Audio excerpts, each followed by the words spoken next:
ভাই শোনেন শোনেন প্লিজ, এটা আমার পার্সোনাল একটা বিষয় যে আমি আগে ইমাম ছিলাম, এখন নাই। বা আগে ওয়াজ করতাম বড় বড় মাহফিলে, আমার ইউটিউবে ওয়াজ আছে, আপনি সার্চ দিলে পাবেন। আমি ছেড়ে দিয়েছি।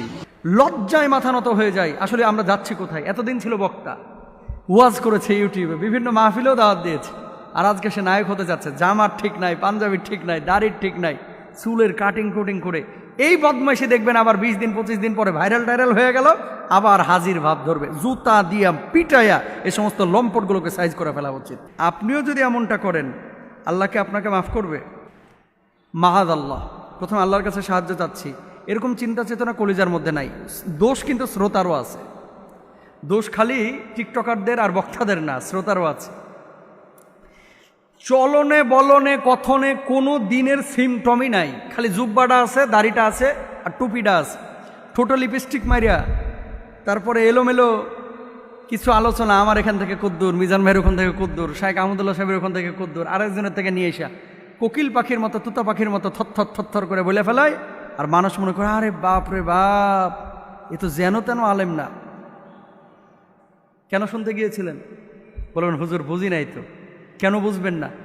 একজন স্কলারের 20টা আলোচনা শুনলে বোঝা যায় যে স্কলারটা দূর কদ্দূর, এবং উনি পড়াশোনা করেন কিনা, কোরআন হাদিস সম্পর্কে তার মানে জ্ঞান আছে কিনা। আপনারা এই যে এখানে সোশ্যাল মাধ্যমের অনেক ভাইরা আছে, অনেকে কি করে 2-3 হাজার টাকার জন্য রংপুর থেকে টানে নিয়ে এসে তারপরে এটারে বক্তা বানায়। এর জন্য দায়ী বাংলাদেশের কয়েকটা মিডিয়া। আলহামদুলিল্লাহ আমি এখানে এরকম কাউকে অ্যালাউ করি না এবং ঢুকতেও দিই না। আমি যে কথাটা বলতে চাচ্ছি, ইউটিউবার ভাই এবং শ্রোতা দুই পক্ষকে সোচ্চার হতে হবে। যার আলোচনা শুনবেন তার কতটুকু যোগ্যতা আছে আগে এটা বুঝে নেন, তারপর আলোচনাটা শোনেন। তিনি কোন ক্যাটাগরির? লজ্জায় মাথা নত হয়ে যায়। আসলে আমরা যাচ্ছি কোথায়? এতদিন ছিল বক্তা, ওয়াজ করেছে ইউটিউবে, বিভিন্ন মাহফিলেও দাওয়াত দিয়েছে, আর আজকে সে নায়ক হতে যাচ্ছে। জামার ঠিক নাই, পাঞ্জাবির ঠিক নাই, দাড়ির ঠিক নাই, চুলের কাটিং কুটিং করে এই বদমাইশি দেখবেন আবার 20 দিন 25 দিন পরে ভাইরাল টাইরাল হয়ে গেল, আবার হাজির ভাব ধরবে। জুতা দিয়া পিটাইয়া এই সমস্ত লম্পটগুলোকে সাইজ করে ফেলা উচিত। আর বাংলাদেশের মানুষ এত ক্ষমা করতে জানে, ক্ষমা করে দেন। ভুল হলে ক্ষমা অবশ্যই করবেন, কেন করবেন না? ভুল হলে ক্ষমা করবেন, কিন্তু ইসলামিক স্কলার যার থেকে দিন নিচ্ছেন সে মানুষটা নিট অ্যান্ড ক্লিন হতে হবে। সমস্ত রাবিদের হাদিস কেন গ্রহণ করা হয় না? চারিত্রিক ত্রুটি থাকলে তার থেকে হাদিস নেওয়া যেমন যায় না, চারিত্রিক ত্রুটি থাকলে ওই ব্যক্তির থেকে দিন শেখাও জায়েজ নাই। কারণ এই দিন শিখে কোনো লাভ নাই। এই ছেলেগুলো যেটা হয়, প্রথমে বক্তা, পরে টিকটকার, মানুষ এদের সাথে সাথে নাচে, ঠিক 2 মাস পরে এসে আবার জুব্বা টুপি লাগায়, আমার ভুল হয়েছিল, আমার ক্ষমা করিয়ে দেন। আর মানুষজন বাস ক্ষমা করে দেয়। ক্ষমা করে দেওয়ার পরে আবার সে পুরার, এতদিন তো পরিচিত হয় না, এখন আরও বেশি পরিচিত হয়েছে।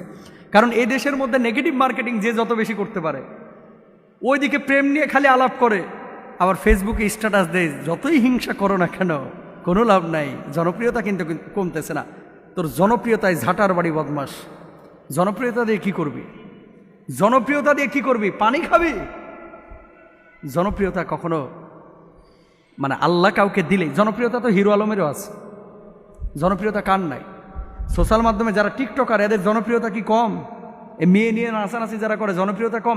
জনপ্রিয়তাই সফলতার মানদণ্ড না ভাই, ভুল বুঝেন না। সফলতার মানদণ্ড হচ্ছে এখলাস নিয়ে কতটুকু আপনি কাজ করতেছেন। সুতরাং এই টিকটকার ফিকটকার, এই যাদের ব্যাকগ্রাউন্ড খারাপ, যাদের কোনো ব্যাকগ্রাউন্ড নেই, মাদ্রাসায় পড়ছে কিনা সন্দেহ আছে, অথবা পড়েছে, কোরআন হাদিস পড়ে বিপদগামী হয়ে গেছে, আস্তিক থেকে নাস্তিক হয়ে গেছে, ও ওর পথে হাঁটুক ভাই। পরবর্তীতে যদি এরকম আয়সা ভুল হয়েছে ক্ষমা করে দেন, আজকে থেকে আবার ওয়াজ শুনতে শুরু করলাম, এই সমস্ত মানুষগুলোকে বয়কট করেন।